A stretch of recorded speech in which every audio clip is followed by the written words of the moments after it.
Namaste, soul tribe, friends and family, Venus lovers. Today we are going to talk about the new moon. This happens in my area on March 10th, very early in the morning. So it might be March 9th, depending on where you guys live. But I call this new moon the dress rehearsal because we are literally at the beginning of the cycle that is right before the total solar eclipse. So, for those of you that live in the United States, this is going to be the last eclipse that we can see until about 2044. So, if y'all can get your eyeballs on that eclipse, you still have time. And the reason it's the dress rehearsal is because the sun and the moon in constellational astrology are right on 0 degrees of Pisces. And the total solar eclipse, which is also a new moon in about 1 month, is in Pisces. So we get two new moons in Pisces. So we basically get a chance to feel into this energy and set appropriate intentions. And what I thought I would do as well is add a bonus meditation at the end of this video. So stick around till the end. I'm going to give you all my announcements. We're going to go through the energy of the new moon, and then we're going to do an intention meditation. You guys are going to love this technique. It is amazing. So let's go ahead and let me just do a couple of announcements. This weekend, Saturday, is the live advanced Venus Practicum. Y'all know I love Venus energy. A lot of astrologers just see her as, sort of relationship, beauty, love, that sort of stuff. But for me, it's much deeper than that. It's our creative force. It's the energy that drives us into inspired action. So the energy behind Venus helps us create. It helps us uh, do the things that we love and to literally manifest effortlessly. So if you want to learn more about that, there is the basic Venus practicum and also the advanced Venus practicum that we're going to do live this weekend. So I'll drop links in the description below if you're interested in joining us on that. There's also other classes on my course website. I've got basically how to interpret a natal chart. So that's free if you guys want to check that out. I'll leave that link down below as well. I am also doing eclipse readings.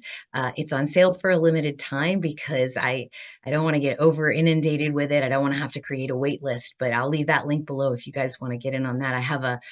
I'm understanding how this energy is working. So let's, without any further ado, let's go ahead and share the screen and we'll jump into the chart.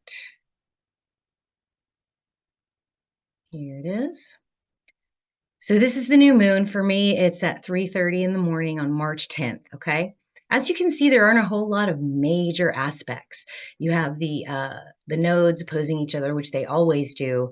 Here, the galactic centers aspecting, but if you took that square out, the only square we have is between Mars and Uranus.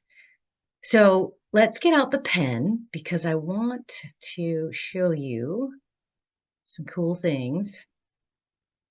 So first we have our sun and moon right here. Like I said, it's right at the beginning of Pisces.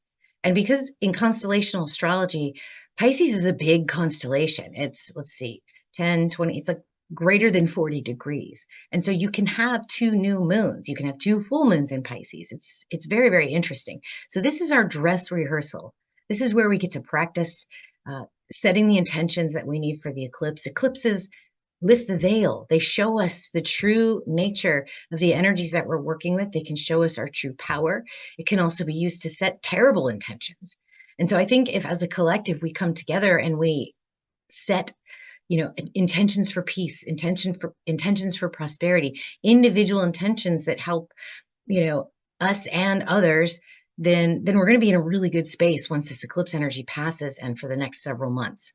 So sun and moon in Pisces in 0 degrees, a new lunar cycle.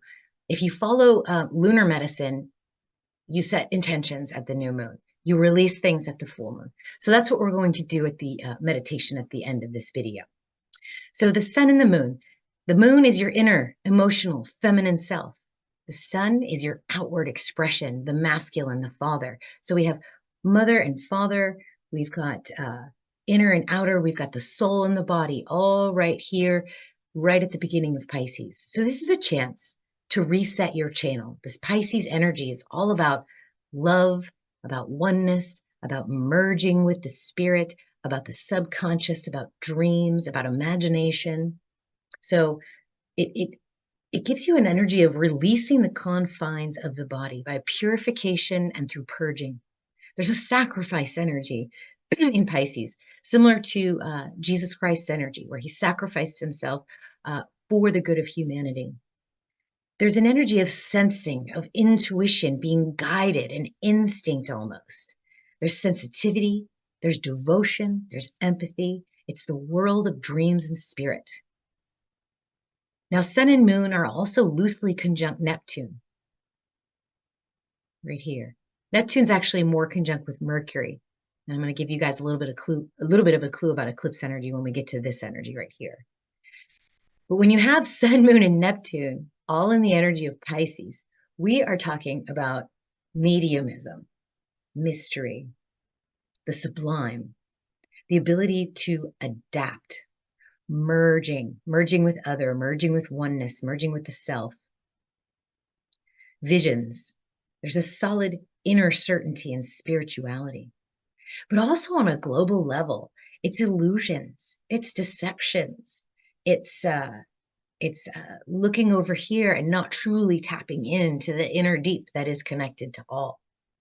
So I often wonder, when we watch, the media, the mainstream media and things that are going on in the world, if we're not actually watching a movie, it's almost like there's this illusion playing out in front of us. Now, don't get me wrong, this illusion is real for some, but is it real for you? If you turn it off and you didn't know what was going on, would your outer reality really reflect that energy? Not necessarily, because your outer and inner reality are not affecting those people over there, right?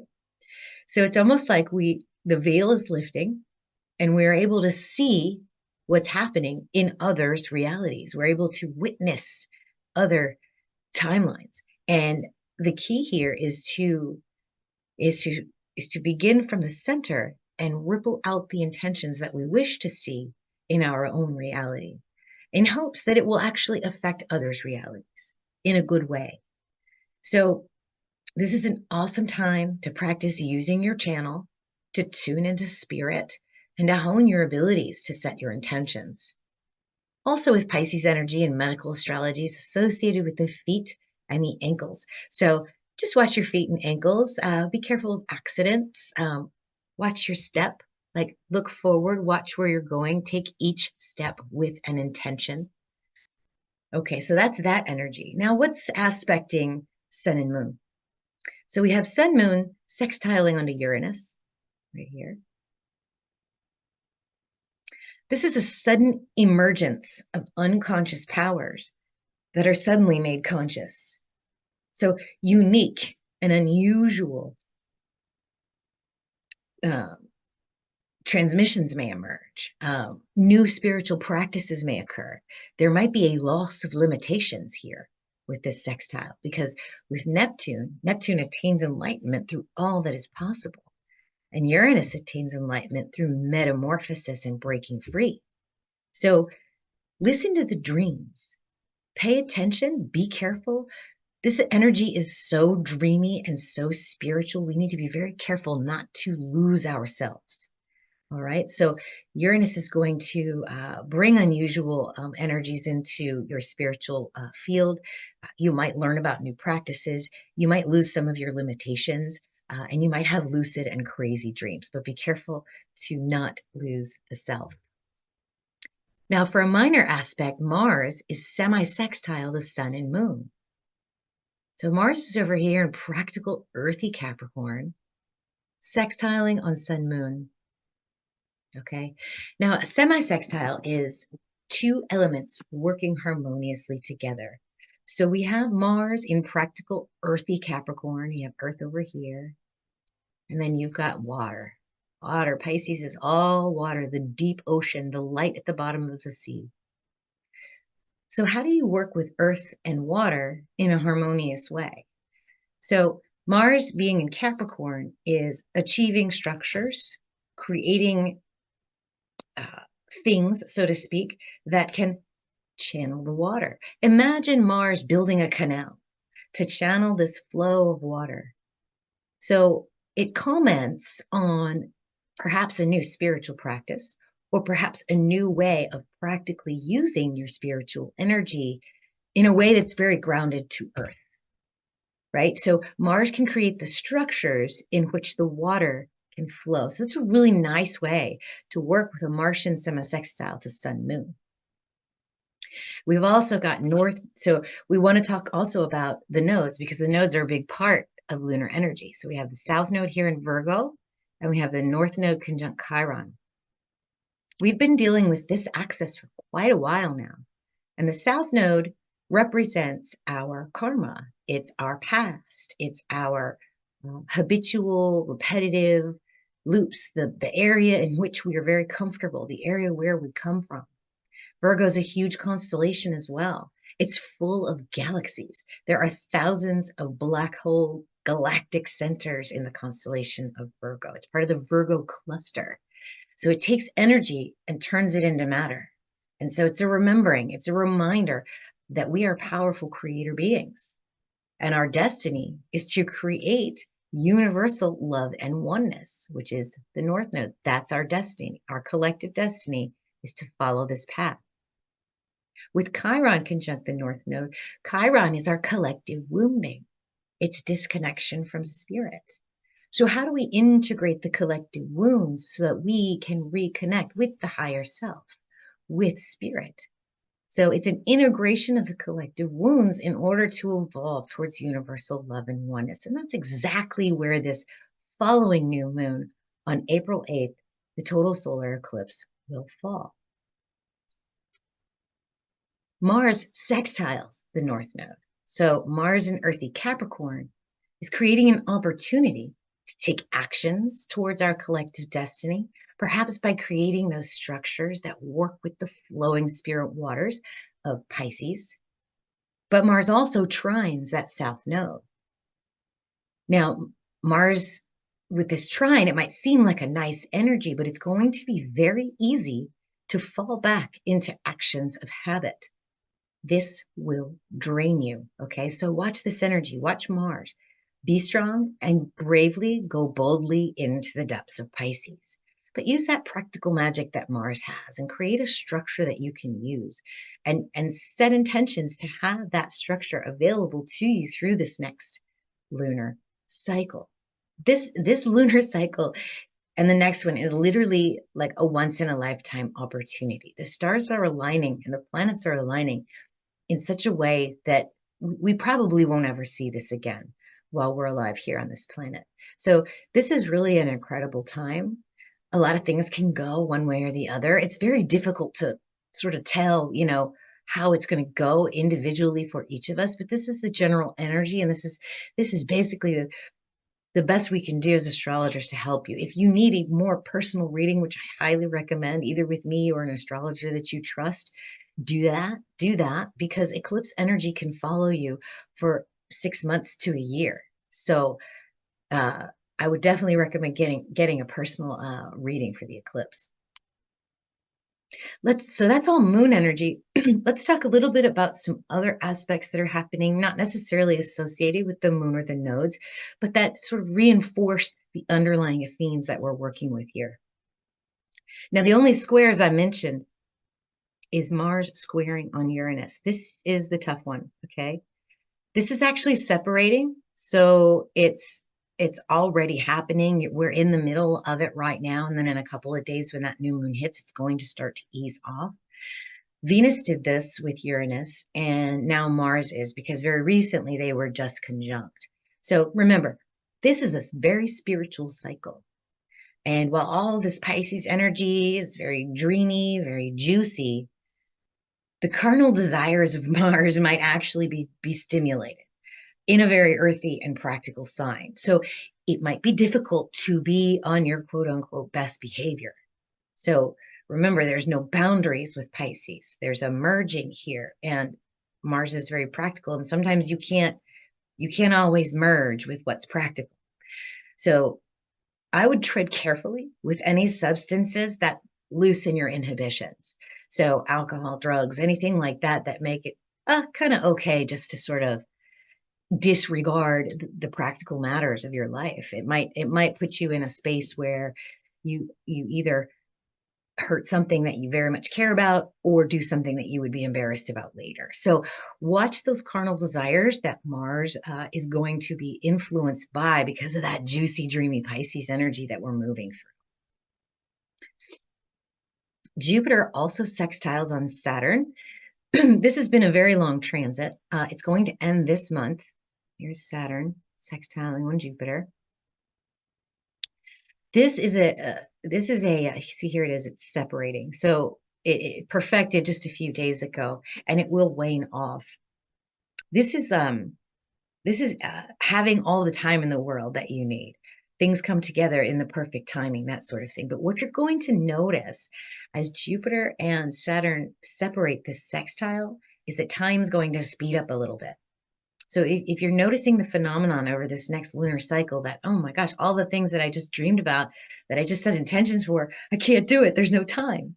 All right. So what we're going to do, what we'll endeavor to do in meditation at the end here is we're just going to set a very simple intention. We're going to practice how we're going to set intentions for that next total solar eclipse. So if time's starting to speed up for you, this is why, okay? So just try not to bite off more than you can chew. I've always said during this particular transit, be careful of over-promising, because while you feel like you have a lot of time, it's a temporary energy. It's a nice energy, but it's very, very temporary.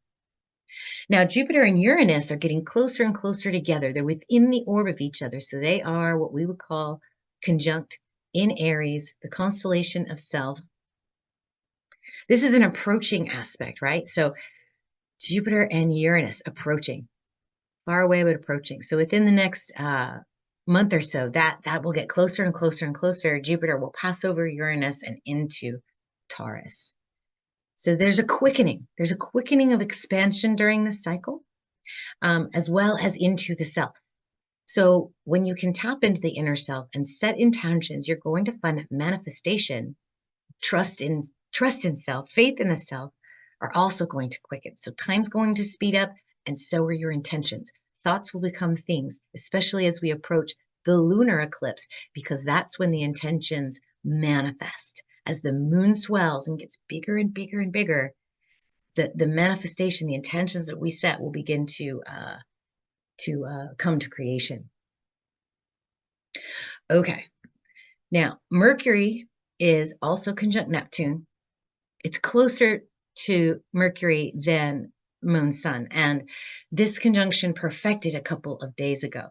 Now, what's super interesting about this eclipse, as I've done a few eclipse readings so far, probably about 4 or 5 for individuals, what I have noticed is that there seems to be a pattern with the personal planets. We have heavy hitters here with Saturn, we have Neptune, and then we've got the node and Chiron, and then Jupiter and Uranus. So what's happening is the personal planets are swooping through here, and they're doing it in a pattern. So first you have Mercury, which is the revealing or the learning, right? So there's a revealing or a learning here. Oops, I can't write over my face. Let me move that.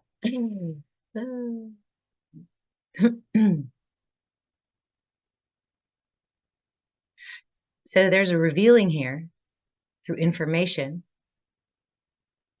Then the sun comes through the same spot. In a few days, the sun will be conjunct Neptune. And there's a showing. So the light shines on it. There's a show or a shine. Then Venus will take part in all of this. Because remember, Sun and Mercury are right here on Saturn. And then Mercury took off and hit Neptune. Then it's going to hit the nodes. Then it's going to go retrograde and go backwards. The sun is going to hit Neptune and hit the nodes, cross back over Mercury retrograde, and then move into Aries. And then Venus and Mars will do the same thing, okay? So first you have revealing, then you have the sun showing and shining, and then you have Venus, where you can feel or sense into the energy, and then you have Mars, where you can take action. So all of this is very mental, very spiritual, and the action comes later. This is post-eclipse.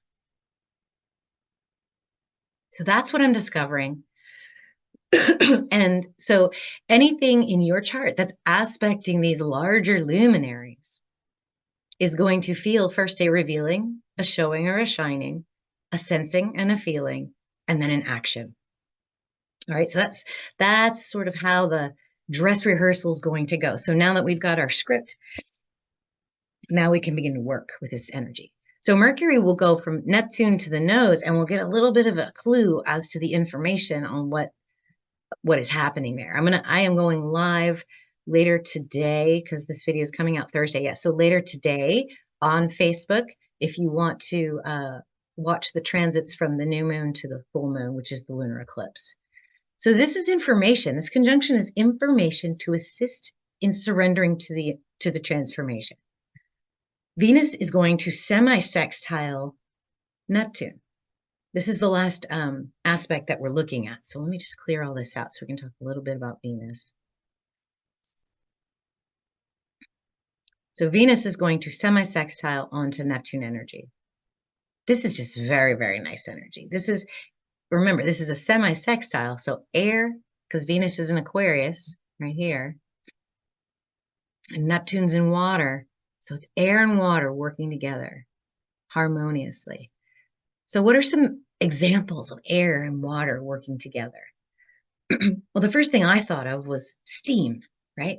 So hot water becomes steam, and it can be very oppressive and hot, or it can make you very buoyant. So if there's more air inside of water, then the energy is going to float to the surface. All right. So think of like air jets in a hot tub. That relaxing air just moving through the water. It's very warm. It massages the muscles. It keeps us calm. It keeps us relaxed. It allows us to be unattached, to let go of things. Okay. So you're feeling into that energy that, remember all that Aquarius energy where the sun went through this past February, even though it was a short month, felt like the longest month ever. And the last week was, the week before last was hell week. You know, things were just very, very hard for a lot of people, a lot of transformations, a lot of new perspectives. So now there's a nicer energy that's flowing in, and you're all probably feeling that this week. Okay, I'm going to share all my secrets on Venus this Saturday in the advanced practicum class. If you guys want to learn all those secrets, you can enroll in the course. If you can't join us live, enroll anyway. You can get it later. It's going to be very organized, very formatted. I'll show you how I do Venus transits. I'll show you how I read Venus on people's charts. I'll show you how to do progressed Venus. I'll show you Venus cycles. It's going to be an amazing, amazing class. So I'm very, very excited to share all this with you. So, okay, let's stick around, guys. We're going to go into the meditation. I'm going to clear my drawings. I'm going to stop sharing the screen. And while I get ready for this, I just want to remind you to join the Fellowship of 13 Signs. If you're one of those folks like me that realized that tropical astrology didn't quite resonate with the cosmos, join us. We're helping each other. We can help you too. You know, I'm endeavoring to create a modern school of astrology that is based on the actual sky, merging astronomy and astrology into one sacred science that it used to be. All right, so let's get into the meditation. So sit in a relaxed position, palms up on your lap, feet firmly on the floor. Close your eyes or soften your gaze on this lit candle and take a slow, deep breath in and out. As you breathe, imagine the bright white light of your prana filling every space of your physical form. And as you breathe out, let all your stress and worries dissipate from your energetic field. And each breath you take, you go deeper and deeper into a more relaxed and receptive state. Breathing in and breathing out. Surrounding you is an energetic field that is quantumly connected to all things. It's connected to all the stars, all the planets, all of space and time, and to all human souls. This field is connected to the past, the present, and the future. As you continue to breathe, slowly and deeply, feel yourself merge with this field. Your physical boundaries merging into the quantum oneness. You are one with this field. You are infinite and timeless. Begin to imagine a pinpoint, bright white light in the center of your chest. This is your magic. This is your access to Source. As you breathe, I invite you now to think of your own personal intention for this lunar cycle that you would like to bring into your reality. It can be anything, something small, something large. You are a powerful creator. I would like to set a collective intention for peace, for prosperity, and the end of conflict to settle over the people of planet Earth. That all souls remember and tap into their divine potential that is their birthright, our birthright. So go ahead and place your personal and collective intentions into this light at the center of your chest. Breathing in and breathing out. Now I will slowly count backwards from 10 to 1 as you continue to breathe slowly and deeply. Let that light at the center of your chest expand into the infinite field that surrounds you. 10. Breathing in and breathing out. Let the light of your intention at the center of your chest expand to the size of your rib cage, brighter and larger. 9.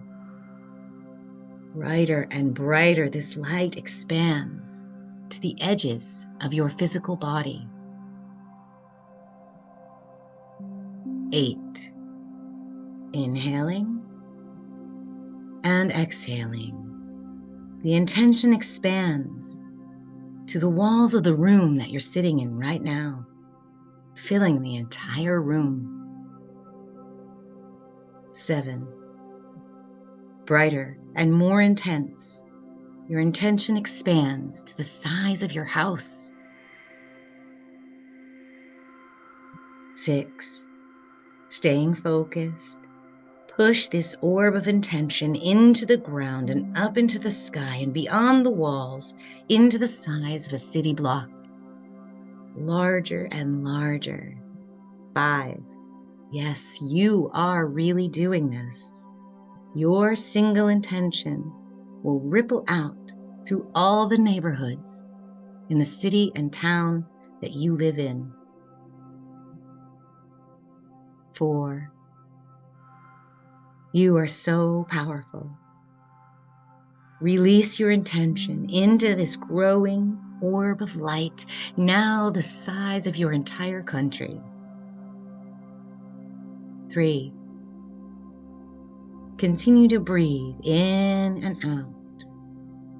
The orb of light emanating from you now is as large as the planet. 2. Fill the entire solar system. 1. Inhale deeply And exhale as your intention ripples out into the solar system, the galaxy, and into the cosmic web of the universe that we are all a part of. And so it is. Return to your normal breath. Take a moment to bring awareness back into your physical avatar. Move your fingers, move your toes, roll your shoulders, and stretch your arms and legs. One more deep breath in. Exhaling out.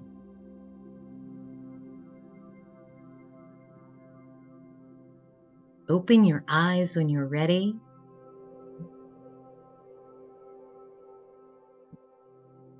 And welcome back. How was that for you? You guys, this is such a powerful meditation. You can use this for any new moon. You can use this anytime.